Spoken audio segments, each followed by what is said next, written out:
हाँ आज कुरुली ग्राम रे नवजुग युवक संघर सुवर्ण जयंती अवसर में योगदान करथिली। बहुत खुशी लगिला मते। ये जो परंपरा मु देखिली गोटे ग्राम रे गोटे निपट मफसल रे वास्तविक नियारा सबुआडे देखिबा को एमती मिलेनी। 50 वर्ष पूर्ति उपलक्षे बहुत सुंदर आयोजन से थिला। आज द्वितीय दिवस रे मु योगदान करिवा को आस्थिली।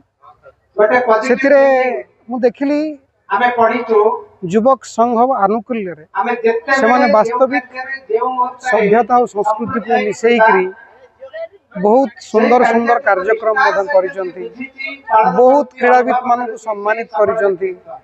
बहुत कृति छात्र छात्री को सम्मानित कले। बहुत नृत्य गीतर आयोजन वास्तविक समस्त गोटे खुशी माहौल से करते।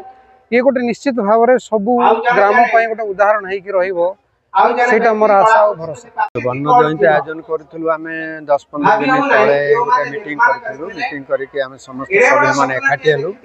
एकाठी होकर आम निष्पत्ति नेलु ये वर्ष पड़ू सुवर्ण जयंती उत्सव जेहेतु गोटे ड्रामा होती आम पे तेणु से मौका पेंडाल सुवर्ण जयंती उत्सव पालन कर कार्यक्रम रखा जामर पूर्वर स्कूल पिला भितर प्रतियोगिता होता संबर्धित उपढौकन देकी संबर्धित कर जाजपुर एवं ओडिशार विशिष्ट प्रतिभा मान आम आमंत्रण कर मंच पुरस्कृत।